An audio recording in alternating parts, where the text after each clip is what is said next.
La isla del tesoro, de Robert Louis Stevenson. Capítulo 26.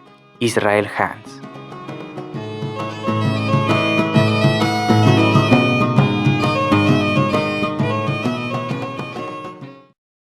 El viento, sirviendo a nuestros deseos, cambió al oeste.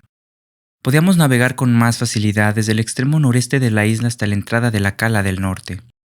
Pero como no había forma de poder anclar, y yo no me atreví a varar la goleta hasta que la marea estuviera alta, durante largo tiempo no tuvimos nada que hacer a bordo. El contramaestre me indicó cómo fachar el barco, y tras muchos intentos al fin logré hacerlo, y los dos nos sentamos silenciosos a comer. «Capitán», me dijo con aquella misma inquietante sonrisa. «¿Qué hacemos con mi viejo camarada O'Brien? ¿Por qué no lo agarra usted y lo arroja al agua? Yo no soy particularmente melindroso, si me duele haberlo liquidado, pero no considero que esté bien ahí en cubierta.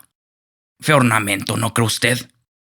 «Ni tengo fuerzas yo solo ni me apetece la tarea», le contesté. «Por mí, ahí se queda». «Este es un barco sin suerte, Jim», siguió, haciéndome un guiño de complicidad. «Un puñado de hombres ha caído ya en esta española. Pobres marineros que se ha tragado el otro mundo desde que embarcamos en Bristol. No, nunca he visto un barco con peor suerte. Mira este O'Brien, y ahora está muerto, ¿no es verdad? Pues bien, yo no soy hombre de letras, y tú eres un mozo que sabe leer y entiende esas cosas de la pluma. Y para decirlo sin rodeos, ¿tú crees que cuando uno se muere lo hace para siempre o que vuelve otra vez?» «Se puede matar el cuerpo, señor Hans, pero no el espíritu. Ya debería saberlo», repliqué. «O'Brien está en el otro mundo y hasta puede que nos esté mirando». «Oh», exclamó.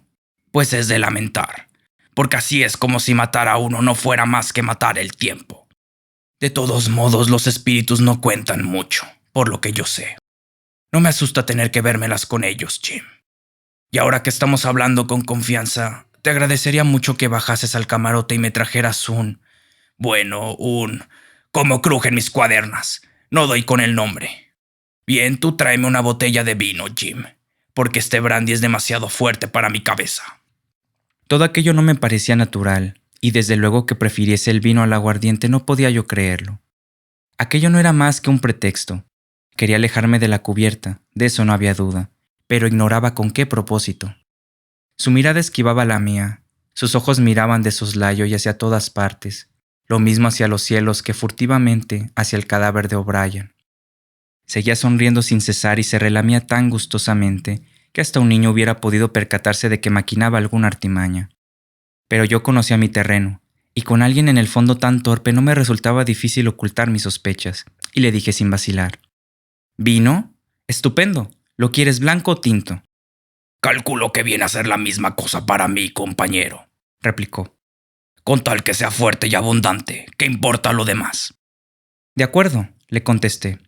«Voy a traerte Oporto, amigo Hans, pero me va a costar trabajo dar con la botella». Y diciendo esto me alejé hacia la escala del camarote, haciendo el mayor ruido posible. Y entonces me quité los zapatos, di vuelta por el pasillo, subí por la escala del castillo de proa y asomé la cabeza a ras de la cubierta.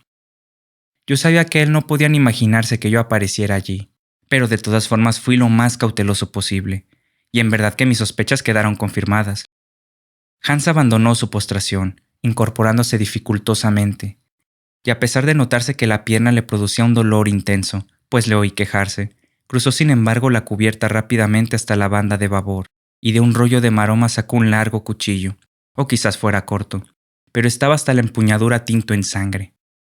Lo examinó por unos instantes acercándoselo a los ojos, probó el filo y la punta en la palma de su mano, y después lo escondió apresuradamente en el bolsillo interior de su casaca, y volvió a arrastrarse hasta el lugar que antes ocupaba apoyado en la murada. Yo no precisé saber más. Israel podía moverse, estaba armado, y si tenía las lógicas intenciones de deshacerse de mí, sin duda que fácilmente yo me convertiría en su víctima.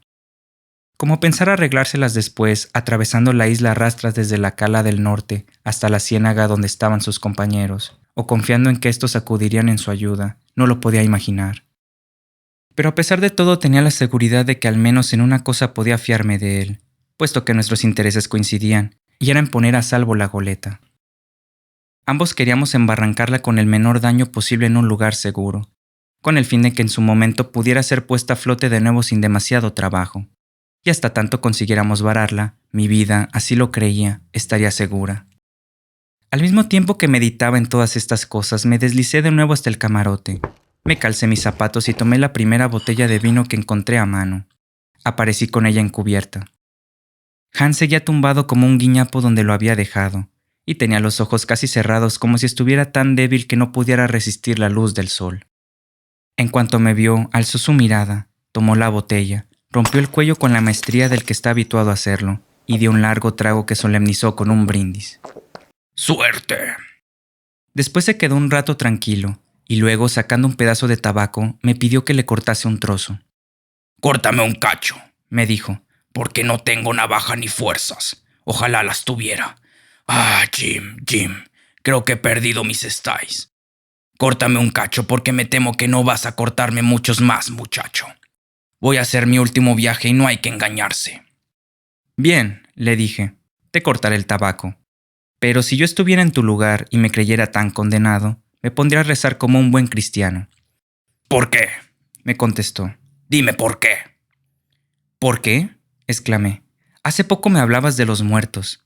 Tú has traicionado, has vivido en pecado y has vertido sangre. A tus pies hay ahora mismo un hombre a quien has asesinado. ¿Y me preguntas por qué? Por Dios, Hans, ese es el por qué». Le dije esto bastante enfurecido, pensando además en el cuchillo que llevaba oculto en su bolsillo y que destinaba, y de sus malos pensamientos no tenía yo dudas, a terminar conmigo. Él, por su parte, bebió un largo trago de vino y me dijo con extraña e inesperada solemnidad: 30 años llevo navegando los mares, y he visto de todo, bueno y malo. He sufrido los peores temporales y sé lo que es acabarse las provisiones y tener que defenderse a cuchillo, y todo lo que haya que ver. Pero te voy a decir algo. No he visto nunca nada bueno que venga de lo que llamas virtud. Hay que pegar el primero. Los muertos no muerden. Esa es mi opinión. Amén. Y ahora escucha esto, añadió, cambiando bruscamente su tono. Ya está bien de niñerías. La marea está subiendo y podemos pasar. Obedece mis órdenes, capitán Hawkins, y embarranquemos el barco y acabemos de una vez. Solo teníamos que salvar unas 2 millas, pero la navegación era difícil. La entrada a la cala del norte era angosta y de poco calado, y además formaba un recodo de manera que la goleta debía ser gobernada con mucha habilidad para conseguir que llegara a su destino. Yo era un buen subalterno, que cumplía con eficacia las órdenes, y estoy seguro de que Hans era un magnífico piloto. Así que fuimos sorteando los barcos sin el menor problema y con tal precisión que contemplar la maniobra hubiera procurado un inmenso placer. En cuanto atravesamos los 2 pequeños cabos que cerraban la entrada, nos encontramos en el centro de una bahía. Las costas de la cala del norte estaban cubiertas por bosques tan espesos como los que yo había visto en el otro fondeadero, pero este era más estrecho, con forma alargada, que le daba el aspecto de un estuario. Frente a nosotros en el extremo sur vimos los restos de un buque hundido que estaba en su última fase de ruina. Debía haber sido un navío de 3 palos, pero llevaba seguramente tantos años expuesto a la injuria del tiempo que por todas partes estaba cubierto como por inmensas telarañas de algas, que, al bajar la marea, surgían en sus mástiles chorreando agua. Sobre la cubierta ahora visible habían arraigado los mismos matorrales que en la costa veíamos cubiertos de flores. Era un espectáculo triste, pero nos aseguraba que aquel fondeadero era un buen abrigo. «Ahora», dijo Hans, «ten cuidado. Hay un trozo de playa que es perfecto para varar el barco. Arena fina, seguro que nunca hace viento y está rodeado de árboles. Y mira las flores que crecen como en un jardín sobre ese viejo barco». «Cuando embarranquemos», pregunté, «¿cómo podremos volver a sacarlo a flote?» «Ah», replicó, «tú tomas una maroma y la llevas a tierra. Cuando la marea ya esté baja, la fijas en uno de aquellos grandes pinos. La traes a bordo y le das otra vuelta en el cabestantre. Y ya no hay nada más que esperar la pleamar. Y sale a flote él solo como la cosa más natural. Y ahora, muchacho, pon atención. Estamos ya sobre el sitio justo y el barco navega demasiado rápido. Un poco a estribor. Ahí, sostén firme. A estribor. Ahora un poco a babor. Sostén firme». Seguía dando órdenes que yo obedecí inmediatamente. De pronto gritó: «Ahora, muchacho, orza». Yo fijé el timón y la española viró rápidamente y avanzó de proa hacia la costa baja y frondosa. La excitación por toda la maniobra me impidió desde luego estar pendiente del contramaestre como con anterioridad, y hasta en aquel momento la seguía yo con tan vivo interés, esperando el instante en que el barco embarrancase, que me olvidé del peligro que me amenazaba y solo tenía ojos para mirar por la borda cómo la proa cortaba las olas. Y allí hubiera perecido sin siquiera luchar por mi vida, si no hubiera sido porque un presentimiento me sobrecogió y me hizo volver la cabeza.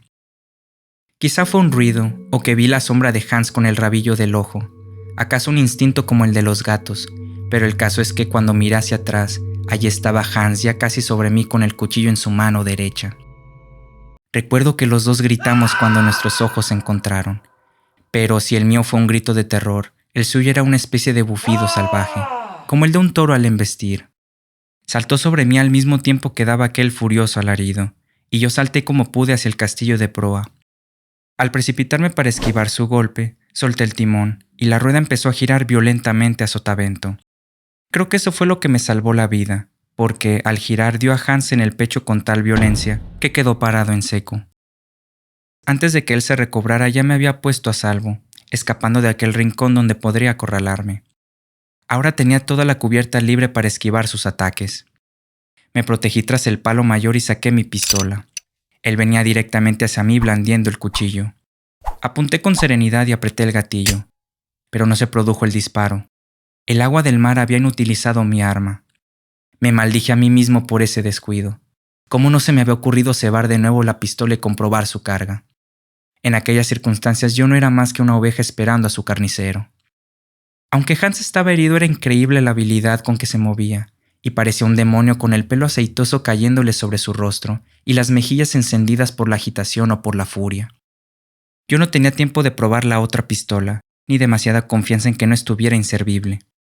Una cosa era clara para mí: si continuaba retrocediendo, no tardaría en acorralarme contra la proa, como antes había estado a punto de conseguirlo en popa. Y si lograba acercarme, lo único que yo podía esperar de este lado de la eternidad eran 9 o 10 pulgadas de acero ensangrentado dentro de mi cuerpo. Me escondí tras el palo mayor, que era de un respetable grosor, y esperé con todos mis nervios en tensión. Cuando vio que yo me defendía con aquella especie de juego del esquinazo, se detuvo, y durante unos momentos intentó alcanzarme con rápidos golpes de su cuchillo, a los que yo respondía esquivando a un lado y otro del mástil. Era un juego que a menudo había yo practicado en mi tierra, entre los peñascos del Cerro Negro, pero nunca pensé que tendría que utilizarlo de aquel modo. De otras formas no hice quizá otra cosa que seguirlo imaginando que tenía que vérmelas con un marino viejo y además herido en una pierna. Eso pareció acrecentar mi valor, hasta el punto que incluso aventuré pronósticos sobre el desenlace, pero si empezaba a considerar la posibilidad de prolongarlo mucho tiempo, no alcanzaba ninguna esperanza sobre mi resultado. Y así estaban las cosas, cuando de repente la española embarrancó, escoró con violencia y quedó varada en el arenal con una inclinación de 45 grados a babor. Penetró un poco de agua por los imbornales, que hizo pequeños charcos entre la cubierta y la murada. Hans y yo fuimos derribados al mismo tiempo y rodamos casi juntos a la banda. El cadáver del pirata del gorro rojo, que aún conservaba los brazos en cruz, rodó, rígido, junto a nosotros. Yo di con la cabeza contra un pie del timonel y sentí el golpe resonar en mi boca. Pese a ello me levanté inmediatamente antes que Hans, al que le había caído encima el cadáver. Era preciso que yo buscara un medio de escapar, y lo antes posible porque mi enemigo estaba a punto de lanzarme el cuchillo. Rápido como el pensamiento salté a un obenque de mesana, trepé por él todo lo rápido que mis manos me permitían y no respiré hasta verme sentado en la cruceta. Mi ligereza me salvó. El cuchillo se clavó a menos de medio pie por debajo de mí, cuando empecé a trepar a toda velocidad. Vi a Israel Hands con gesto de perplejidad, su rostro levantado, mirándome con la boca abierta. Aproveché aquel instante de sosiego para cebar de nuevo mis pistolas, y cuando ya tuve una dispuesta, preparé la otra convenientemente. Hans se quedó desconcertado e indeciso. Se daba cuenta de que con aquellos dados no ganaría nunca, y después de visibles vacilaciones trató de encaramarse por el cabo, con el cuchillo entre sus dientes. Pero trepar no era empresa fácil para él. Mucho tiempo gastó en ello y cuántos ayes con aquella pierna colgando herida. Ya tenía yo mis 2 pistolas preparadas cuando aún no había él trepado ni una tercera parte del obenque. Entonces, mirándolo y con una pistola en cada mano, le grité: «Un palmo más, señor Hans, y le salto los sesos. Los muertos no muerden, ¿no es eso lo que dijo?», añadí, riendo entre dientes. Se detuvo. Vi por su gesto que trataba de pensar, lo que para él era una empresa harto lenta y dificultosa, Y yo, crecido por mi superioridad en aquel momento, solté una carcajada. Él tragó saliva varias veces y trató de hablar, aunque sin perder aquella expresión de perplejidad. Para poder hacerlo se quitó el cuchillo de su boca, pero no hizo ningún otro movimiento. Jim, Me dijo, calculo que los dos estamos en un mal paso y que no tenemos otra salida que firmar un pacto. Si no hubiera sido por el bandazo, te habría atrapado. Pero ya te dije que este barco trae mala suerte, sí señor. Y creo que tendré que rendirme, aunque sea duro, ya lo ves, para un buen marinero siendo tú un grumete, Jim.